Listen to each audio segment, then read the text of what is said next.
Bonjour peuple de Dieu, c'est le pasteur Jérémie, aussi connu sous le nom de pasteur Loïc. Nous voulons écouter la parole de Dieu pour la semaine, mais avant tout, nous voulons commencer par une parole de prière. Alors, en signe de révérence à notre Père Céleste, baissons nos têtes et prions ensemble. Père éternel, Dieu de gloire, Dieu tout-puissant, Saint des saints, Roi des rois, merci pour cette nouvelle opportunité que tu nous accordes de pouvoir venir dans ta présence, de pouvoir être encore rempli de toi. Sans toi, nous ne sommes rien. C'est pourquoi nous ne nous lassons jamais de venir dans ta présence. Nous voulons recommander encore ces moments en tes mains. L'air, l'atmosphère autour de nous et en nous, nos pensées, notre cœur, notre âme, notre esprit. Nous recommandons toutes choses en tes mains. Nous prions que tu prennes le contrôle de tout et que tu nous conduises dans la profondeur de la révélation de ta parole. Nous implorons ta compassion, ta miséricorde sur nous. Nous prions que tu nous pardonnes pour tout ce que nous avons pu faire, tout ce que nous avons pu dire, penser et faire qui ne t'a pas honoré et glorifié. Que tu nous sanctifies, que tu nous purifies par l'eau de purification, par ton sang qui a coulé à la croix. Que tu recouvres corps, âme et esprit tout ce que nous utilisons pour pouvoir nous connecter à toi, afin que l'ennemi ne puisse point nous empêcher de pouvoir, Seigneur, recevoir de toi. Nous prenons autorité, nous levons contre tout ce qui s'oppose à la révélation de ta parole, à la connaissance de qui tu es. Nous les liens, nous les renvoyons dans les gouffres de l'enfer au nom de Jésus-Christ et nous proclamons que Jésus-Christ est Seigneur à la gloire de Dieu le Père. Merci encore pour tout. Au nom de Jésus, nous avons ainsi prié. Amen. Alors nous allons prendre nos passages principaux des Saintes Écritures dans le livre de Luc, chapitre 22, versets 8 à 10 et le livre de Jean, chapitre 4, versets 28 à 30. Alors nous lisons la parole de Dieu, premièrement dans Luc, chapitre 22, versets 8 à 10. Au nom de Jésus-Christ, nous lisons. Et Jésus envoya Pierre et Jean en disant: allez nous préparer la Pâque, afin que nous la mangions. Ils lui dirent: où veux-tu que nous la préparions? Il leur dit: voici, quand vous serez entrés dans la ville, vous rencontrerez un homme portant une cruche d'eau. Suivez-le dans la maison où il entrera. Jean chapitre 4, versets 28 à 30. Nous lisons au nom de Jésus-Christ. Alors la femme, ayant laissé sa cruche, s'en alla dans la ville et dit aux gens: venez voir un homme qui m'a dit tout ce que j'ai fait. Ne serait-ce point le Christ? Ils sortirent de la ville et ils vinrent vers lui. Que le Seigneur bénisse sa parole, qu'elle vienne pleine de révélation, de profondeur, de gloire, de vie et de bénédiction au nom de Jésus-Christ. Amen. Pour cette semaine, le Seigneur voudrait nous entretenir sur l'homme portant la cruche d'eau. Le titre de notre enseignement pour la semaine, c'est l'homme portant la cruche d'eau. Dans ces deux passages des Saintes Écritures, nous avons deux personnages ou deux caractères portant chacun une cruche d'eau. Et ils ont tous les deux des gens qui les suivent. Cela nous décrit donc deux manières de gagner des âmes pour Jésus-Christ. Le premier personnage ou caractère ne parla point, donc il ne prononça point de mots. Et pourtant Pierre et Jean le suivirent. Et nous savons que Pierre est une représentation de l'Église, car Jésus-Christ a dit à Pierre dans Matthieu chapitre 16, verset 18, « Et moi, je te dis que tu es Pierre, et que sur cette pierre, je bâtirai mon Église, et que les portes du séjour de mort ne prévaudront point contre elle. » Et l'apôtre Jean représente la révélation, car il a écrit le livre d'Apocalypse, contenant les révélations que Jésus-Christ lui a données concernant la fin des temps. Par conséquent, le fait que Jésus-Christ ait demandé à Pierre et à Jean de suivre l'homme portant la cruche d'eau, Jésus-Christ nous disait en fait, il nous dit en fait, que c'est le type de leader qui doit être suivi. C'est un homme, cet homme n'ouvrit pas la bouche pour parler. Et pourtant, Pierre et Jean le suivirent comme Jésus-Christ leur avait ordonné. Ainsi, Jésus-Christ nous dit par là que nous ne devons pas suivre un homme à cause de ce qu'il dit, mais à cause de ce qu'il a. Car cet homme avait la cruche d'eau. C'est le simple fait qu'il avait la cruche d'eau que Jésus a indiqué qu'il faut le suivre. L'Église, donc, l'Église doit suivre un homme ou une personne à cause, non pas à cause de ses paroles, mais à cause de ce qu'elle a. C'est donc la première manière pour l'Église et ceux qui aiment la révélation de la parole de Dieu de gagner des âmes pour Christ. Vous devez avoir quelque chose pour lequel les gens, quelque chose pour lequel les gens vous suivront. Le deuxième personnage ou caractère est la femme samaritaine qui laissa sa cruche et pourtant les gens la suivirent. Contrairement au premier personnage, les gens suivirent la femme samaritaine parce qu'elle avait ouvert la bouche pour parler, pour dire aux gens: venez voir un homme qui m'a dit tout ce que j'ai fait. Ainsi, la femme samaritaine amena les gens à venir voir le prophète Jésus-Christ, car elle leur a souligné qu'il devait venir parce que l'homme lui avait dit tout ce qu'elle avait fait. Donc pour elle, elle s'accentuait plus sur l'aspect prophétique de Jésus-Christ. Le fait que Jésus-Christ prophétisait. Et sachant que la femme dans la Bible est aussi une représentation de l'Église, d'où la femme samaritaine qui ouvrit sa bouche pour inviter les gens à venir vers le prophète, qui lui a dit tout ce qu'elle avait fait, ce qu'elle a fait, dépeint ces membres de l'Église qui évangélisent à d'autres personnes sur la base de leur interaction avec les prophètes. L'homme qui avait la cruche d'eau ne parla pas. Cependant, deux personnes le suivirent à cause de ce qu'il avait. Mais la femme samaritaine ouvrit la bouche pour témoigner au peuple de ce que le prophète Jésus-Christ lui avait dit. Et beaucoup de gens la suivirent. Cependant, nous devons voir la finalité de chaque événement ou de chaque histoire. Car la parole de Dieu dit dans Ecclésias chapitre 7, verset 8, la première partie du verset, « Mieux vaut la fin d'une chose que son commencement. »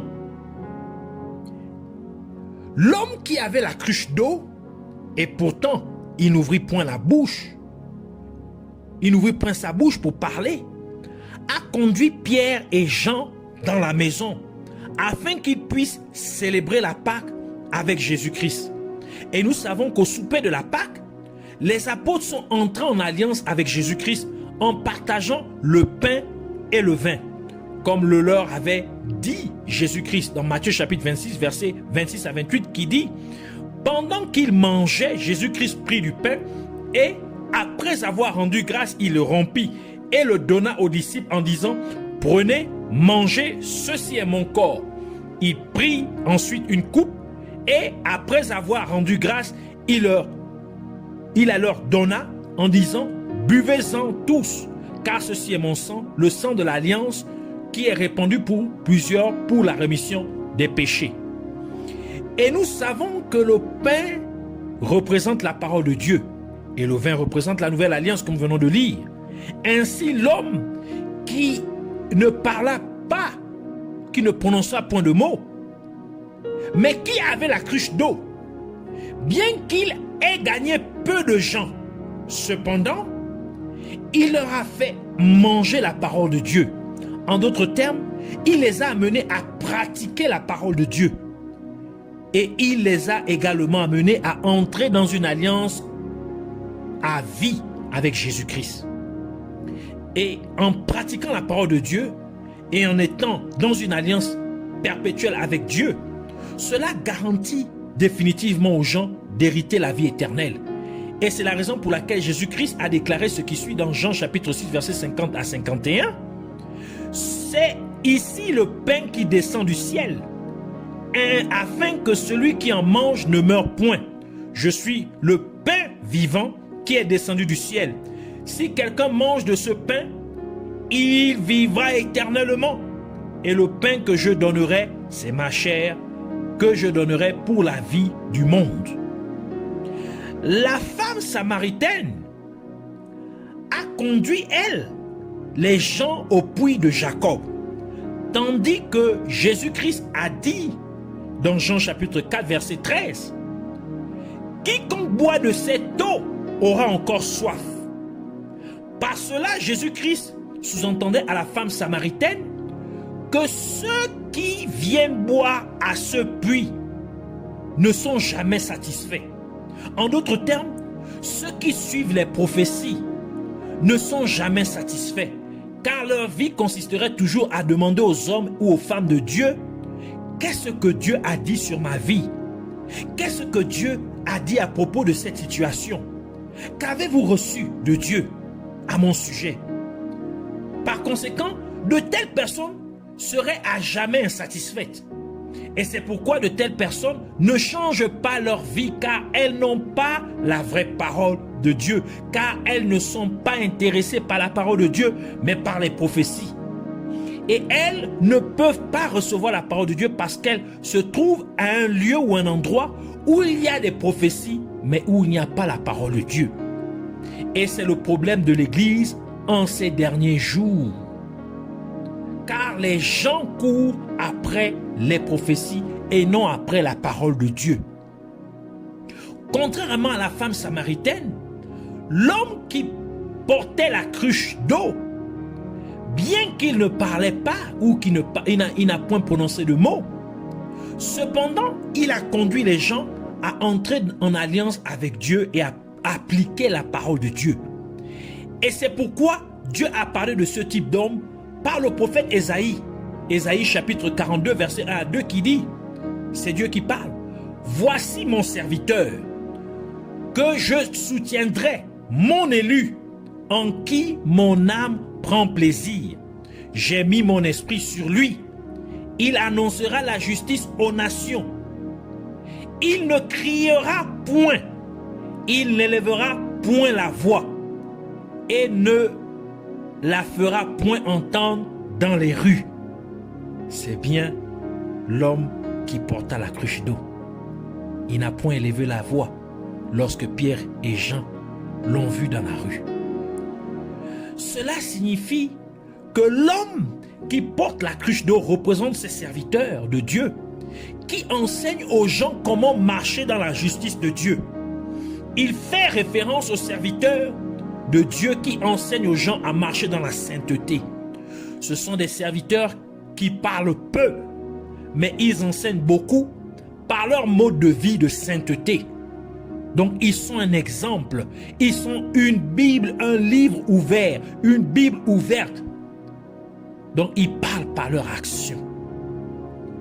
Et une autre chose que nous pouvons clairement remarquer est le fait que la femme samaritaine avait de nombreux adeptes, tandis que l'homme qui portait la cruche d'eau avait très peu d'adeptes. Cela nous dit donc que les églises où la vraie parole de Dieu et enseignés ont très peu de membres. Mais les églises où il s'agit principalement de prophétie ont beaucoup de membres. Et tout cela nous révèle qu'une église locale n'est pas jugée par le nombre de membres qu'elle a. Mais une église locale est jugée selon qu'elle a ou non la vraie parole de Dieu. Une église locale est jugée par le fait qu'elle enseigne aux gens la justice de Dieu. Une église locale est jugée par le résultat final. Où mène-t-elle les gens? Amène-t-elle les gens à entrer dans une alliance à vie avec Dieu ou non? Amène-t-elle les gens à pratiquer la parole de Dieu ou non? Car si les gens ne finissent pas par entrer dans une alliance perpétuelle avec Dieu et à pratiquer la parole de Dieu, alors tout le reste est vain. Car la chose principale, c'est d'hériter de la vie éternelle. Car c'est dans ce but même que Jésus-Christ est venu physiquement sur la terre pour mourir, étant crucifié sur la croix. C'est pourquoi Jésus-Christ a dit dans Jean chapitre 3 verset 16, « Car Dieu a tant aimé le monde qu'il a donné son Fils unique, afin que quiconque croit en lui ne périsse point, mais qu'il ait la vie éternelle. » Ainsi, l'élu de Dieu est quelqu'un qui ne fait pas beaucoup de bruit, mais c'est quelqu'un qui porte l'eau de la parole de Dieu, car il désire que cette eau de la parole de Dieu serve à laver les pieds des autres, de même que Jésus-Christ a lavé les pieds de ses disciples lors du dernier souper, le dernier souper de la Pâque. Car Jésus-Christ utilisa la même eau que cet homme apporta dans la maison. Jean chapitre 13 verset 4 à 5 qui dit, se leva de table, ôta ses vêtements et prit un linge dont il se ceignit. Ensuite, il versa de l'eau dans un bassin et il se mit à laver les pieds des disciples et à les essuyer avec le linge dont il était saint. Autrefois, le lavement des pieds était pratiqué par les pèlerins ou les voyageurs. C'était pratiqué sur les pèlerins ou les voyageurs. Et c'était un signe d'accueil pour les pèlerins ou les voyageurs. C'était un signe d'hospitalité. Ainsi, le vrai serviteur de Dieu est celui qui vous conduit au Seigneur Jésus-Christ, portant la cruche d'eau de la parole portant la cruche de la parole de Dieu sur son épaule, afin que Jésus-Christ puisse l'utiliser pour vous laver les pieds, afin de vous accueillir dans une nouvelle pratique de la Sainte Communion, une pratique par laquelle vous entrez dans une alliance à vie avec Dieu et vous vivez selon la parole de Dieu, afin que vous puissiez être accueillis dans le royaume de Dieu. D'où Jésus-Christ a dit dans Luc chapitre 15 verset 10, « De même je vous le dis, il y a de la joie devant les anges de Dieu pour un seul pécheur qui se répand. » Et c'est pourquoi un tel serviteur parle peu, mais agit beaucoup. Au temps de Jésus-Christ, la loi de Moïse était strictement appliquée. Et c'était le devoir d'une femme de porter la cruche d'eau. Mais parce que la femme samaritaine a laissé la cruche d'eau, Dieu l'a donc donnée à quelqu'un d'autre. Car si l'on néglige la grâce de Dieu, Dieu finirait par donner cette grâce particulière à quelqu'un d'autre. Et c'est pourquoi lorsque Dieu demanda à Pierre, dans une vision, de manger des animaux impurs, qui représentaient en fait le ministère auprès des non-juifs, ainsi lorsque Pierre refusa d'en manger, Dieu donna ce ministère à l'apôtre Paul. Donc, parce que la femme samaritaine, qui représente l'Église, a laissé la cruche de la parole de Dieu, Dieu l'a donc donné à cet homme particulier. Et c'est pourquoi l'homme a porté la cruche sur son épaule pour accomplir la prophétie dite dans le livre de Job. Job chapitre 31 verset 36 qui dit: je porterai son écrit sur mon épaule. La première partie du verset. Et le livre d'Ésaïe ajoute, dans Ésaïe chapitre 9 verset 6, car un enfant nous est né, un fils nous est donné, et la domination reposera sur son épaule. On l'appellera admirable, conseiller, Dieu puissant, Père éternel, prince de la paix. Cela signifie que l'épaule représente la domination, l'autorité. Et cela est bien représenté avec les militaires ou les policiers. Car pour connaître le niveau d'autorité d'un militaire ou d'un policier, il faut regarder les grades qu'il porte sur ses épaules. Par conséquent, le fait que l'homme porte la cruche de la parole de Dieu sur son épaule, car Job le dit bien, je porterai son écrit sur mon épaule, donc la parole, sa parole sur mon épaule. Donc, cela signifie que votre niveau d'autorité est déterminé par la quantité de la parole de Dieu que vous portez. Votre autorité dans le royaume de Dieu et dans toute la création est connue par le niveau de compréhension que vous avez de la parole de Dieu. Votre autorité se reconnaît à combien vous mettez la parole de Dieu en pratique. Ainsi, la parole de Dieu est l'autorité que Dieu a donnée aux croyants.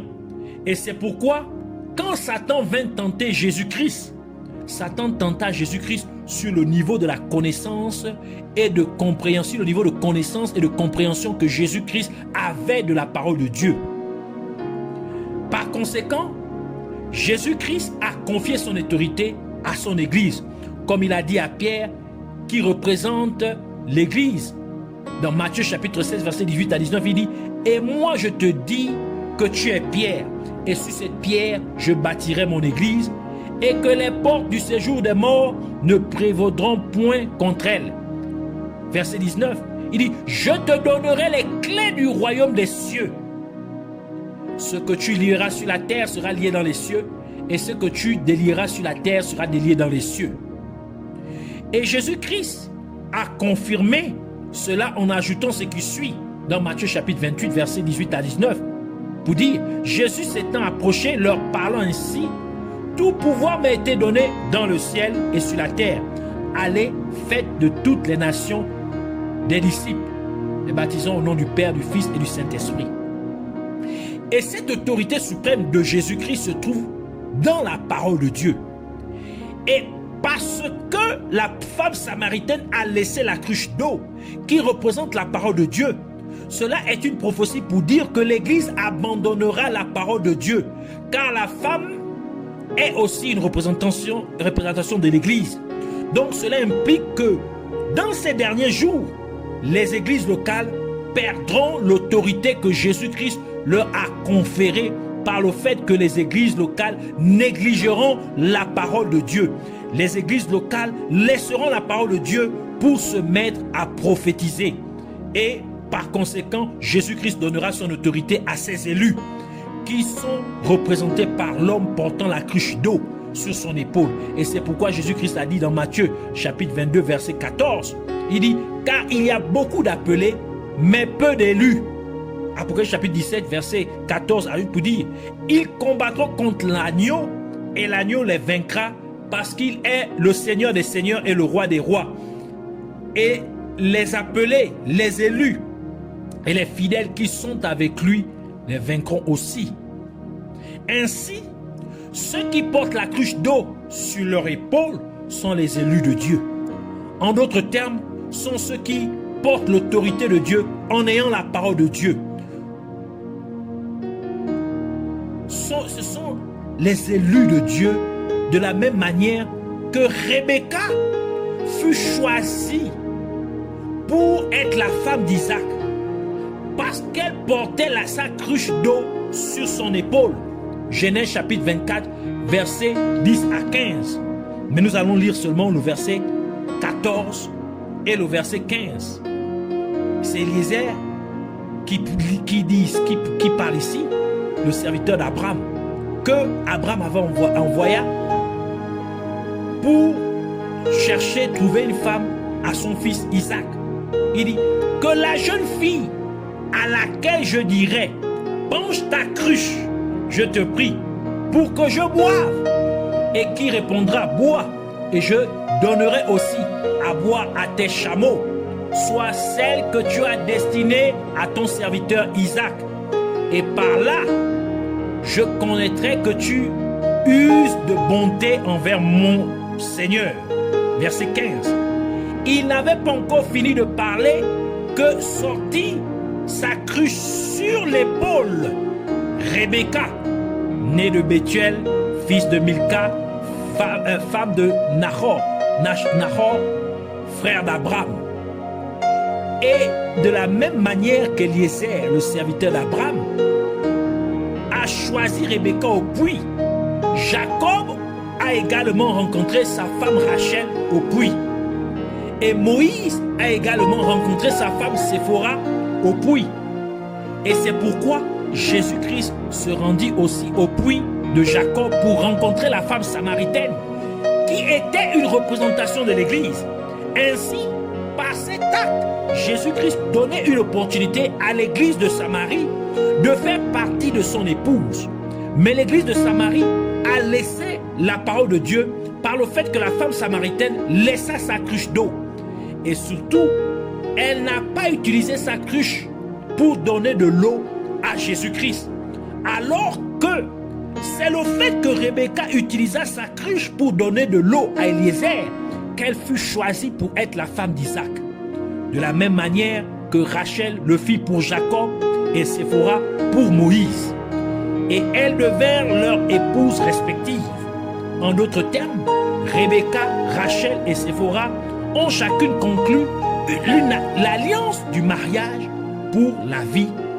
Par conséquent, parce que la femme samaritaine n'a pas utilisé sa cruche pour donner à boire à Jésus-Christ, et de plus, elle a laissé sa cruche d'eau.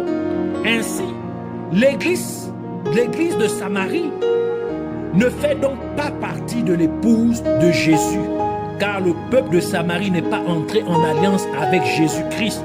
Et c'est pourquoi Jésus-Christ dit à la femme samaritaine, dans Jean chapitre 4, verset 18, « Car tu as eu 5 maris, et celui que tu as maintenant n'est pas ton mari. En cela, tu as dit vrai. » Par cette déclaration, Jésus-Christ disait en fait à la femme samaritaine que tu as manqué de conclure l'alliance du mariage parce que tu as négligé la cruche d'eau. Tu as manqué de faire partie de mon épouse parce que tu as abandonné ma parole. Et c'est simplement une prophétie pour dire que quiconque ne porte pas la parole de Dieu avec lui ne ferait pas partie de l'épouse de Jésus-Christ. Quiconque ne met pas la parole de Dieu en pratique ne ferait pas partie de l'épouse de Jésus-Christ. Tout cela est bien décrit par Dieu à travers le prophète Osée. Dans Osée chapitre 4 verset 6 qui dit « Mon peuple est détruit parce qu'il lui manque la connaissance, donc la parole. Puisque tu as rejeté la connaissance, d'autant plus que tu as rejeté la parole, je te rejetterai et tu seras dépouillé de mon sacerdoce. Puisque tu as oublié la loi de ton Dieu, donc la parole de ton Dieu, j'oublierai aussi tes enfants. » Ainsi, parce que la femme samaritaine, qui est une représentation de l'Église, a raté l'occasion d'être l'épouse de Jésus-Christ. Elle a raté d'entrer dans l'alliance de mariage avec Jésus-Christ. Par conséquent, Jésus-Christ, avant de rendre l'âme, donc avant de mourir sur la croix, il a dit ce qui suit à Marie et à l'apôtre Jean. Jean chapitre 19 versets 26 à 27. Jésus, voyant sa mère et auprès d'elle le disciple qu'il aimait, dit à sa mère, « Femme, voilà ton fils. » Puis il dit aux disciples, « Voilà ta mère. » Et dès ce moment, le disciple l'a pris chez lui. Jésus-Christ dit, femme, voici ton fils, sachant que la femme est une représentation de l'Église. Et Jésus-Christ dit à son disciple Jean, en ajoutant, voici ta mère. Mais Jésus-Christ ne fit aucune mention du père ou du mari. Par conséquent, par cela, Jésus-Christ impliquait que l'Église aurait des enfants qui n'ont pas de père, alors que Dieu a dit ce qui suit, tel que repris par l'apôtre Paul dans 2 Corinthiens chapitre 6 verset 18. Je serai pour vous un père, et vous serez pour moi des fils et des filles, dit le Seigneur Tout-Puissant. Mais parce que la femme samaritaine, qui est une représentation de l'Église, n'a pas conclu d'alliance de mariage avec Jésus-Christ. Par conséquent, en ces derniers jours, de nombreuses églises locales seraient remplies de membres d'église. Mais ces membres d'église n'auraient pas Dieu comme leur père, parce que ces églises ont rejeté la parole de Dieu. Donc elles ont échoué à être l'épouse de Jésus-Christ. Cela nous révèle donc que toute église locale qui n'a pas la parole de Dieu ne fait pas partie de l'épouse de Jésus-Christ. Ainsi, toute personne qui fait partie d'une telle église n'aurait pas Jésus-Christ pour père. Cela implique donc que cette église locale, qui était supposée être l'épouse, mais elle a échoué à être mariée à Jésus-Christ parce qu'elle a abandonné la parole de Dieu. Dans ce cas, comment peut-elle avoir des enfants si ce n'est pas par adultère? Et c'est pourquoi Jésus-Christ a dit dans Matthieu chapitre 12 verset 39, il dit, une génération méchante et adultère demande un miracle. Il ne lui sera donné d'autre miracle que celui du prophète Jonas. Et le signe du prophète Jonas est le fait que Jonas passa 3 jours dans le ventre du poisson. Et sachant qu'un jour avec Dieu équivaut à 1000 ans pour les hommes, cela signifie que 3 jours pour Dieu valent 3000 ans pour les hommes, soit 3 millénaires. Par conséquent, si nous commençons à compter à partir du moment où Jésus-Christ est né jusqu'à nos jours actuels, nous pouvons remarquer que nous sommes en fait sur le 3e millénaire depuis l'an 2000. Donc nous sommes sur le 3e jour aux yeux de Dieu. Ce qui signifie que lorsque Jésus-Christ parlait du signe du prophète Jonas, il faisait en fait référence à nos jours actuels.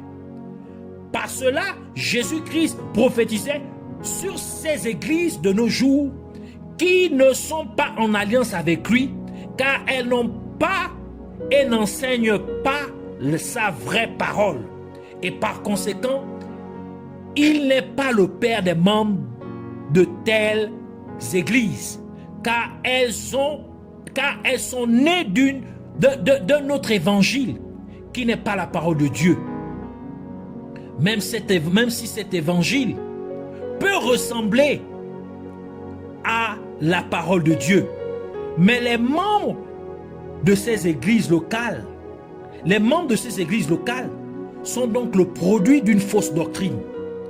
En conséquence, les gens ne viennent plus à l'église pour la parole de Dieu, ni pour Dieu, parce que Dieu et sa parole ne font qu'un, mais ils viennent à l'église pour chercher des prophéties. Ils viennent à l'église pour des percées dans leurs affaires. Ils viennent à l'église pour les bénédictions. Alors que c'est à cause de la bénédiction que Jacob se fit passer pour Ésaü, son frère aîné. Comme nous le dit le livre de Genèse, Genèse chapitre 27 verset 19 qui dit, Jacob répondit à son père, je suis Ésaü, ton fils aîné. J'ai fait ce que tu m'as dit, lève-toi, je te prie, assieds-toi et mange de mon gibier, afin que ton âme me bénisse. Ainsi, parce que Jacob voulait être béni par son père Isaac, il a rejeté son identité et a pris l'identité d'Ésaü. Alors que Dieu a dit dans Romains, Paul l'a repris, dans Romains chapitre 9 verset 13, selon qu'il est écrit, j'ai aimé Jacob et j'ai haï Ésaü. Cela signifie que parce que Jacob voulait être béni, il est devenu quelque chose que Dieu déteste. Et il a rejeté l'identité que Dieu aime. Et c'est cette même attitude que nous voyons se produire avec les membres d'église aujourd'hui. Car parce que les membres d'église veulent le soi-disant rêve américain, ils sont prêts à renoncer à leur vraie nationalité, leur nationalité d'origine, pour prendre la nationalité américaine, comme si Dieu avait commis une erreur en les faisant être de leur nationalité d'origine.